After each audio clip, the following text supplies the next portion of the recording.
On November 3rd, 2020, people across the United States cast their ballots.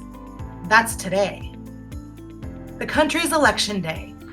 Traditions are familiar to many Americans, but different places around the world, and in some cases out of it, handle elections differently. In 1997, Texas passed a state law allowing American astronauts to vote from space. Why Texas? Many American astronauts live near the Johnson Space Flight Center in Houston. When astronauts vote, Mission Control forwards each astronaut's ballot to the space station. It then passes the completed ballots onto their respective county clerks. On October 22, 2020, NASA astronaut Kate Rubins tweeted a picture of her in front of the ISS voting booth aboard the International Space Station. "It is critical to participate in our democracy," Rubins told the Associated Press before she left for her mission in October. "We consider it an honor to be able to vote from space." Americans are used to learning the results of elections relatively quickly, but that's not the case in India, where there are more than 814 million eligible voters. That's more than the combined populations of all North American countries, according to Time magazine. In 2014, the nation's election took place over more than 5 weeks in order to reach voters across dozens of languages and in areas both urban and remote.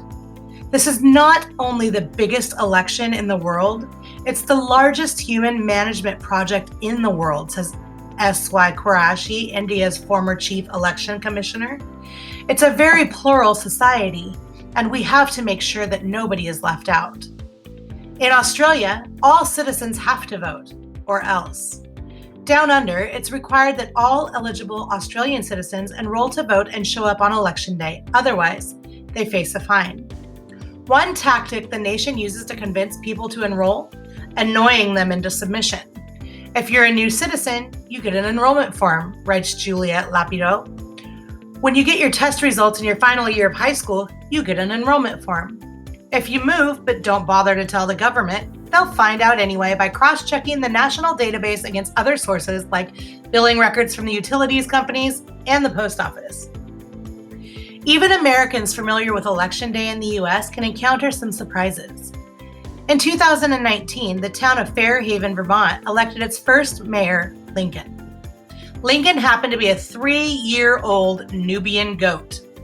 A town manager and 5-member board take care of the local government in Fairhaven. The idea of having a pet mayor arose as a contest to raise money for a local playground. There have been numerous other honorary pet mayors around the nation, and while they don't have many official duties, they do provide local cheer and drama alike.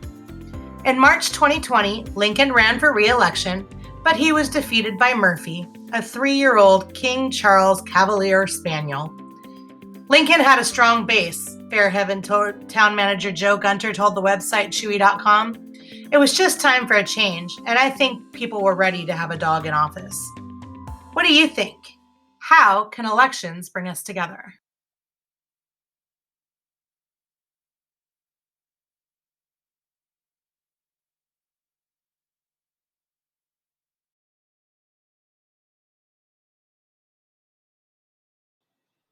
So, what I want you guys to think about is how an election can bring us together. So, I'm going to take a quick question poll and ask you guys kind of what your thoughts are on this.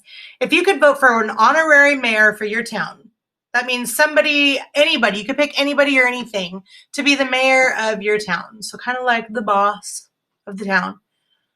Who would get your vote? Your options are my pet. Dude, you could totally do one of my dogs because I think they do an excellent job and they look so cute doing it. Or how about a local celebrity? Like, we've got celebrities that have come through here with like Aaron Neary, football player, woohoo, or a fictional character. They don't have to be real to bring people together. So that could be like Mickey Mouse or a rock star hip hop icon. And no Bad Bunny, please, because just no. But it would definitely get people to pay more attention to politics, right? If it was somebody famous. So I want to know what your thoughts are and who you'd pick. And I want to know why. Have a great day. Happy election 2020. May the odds be ever in your favor.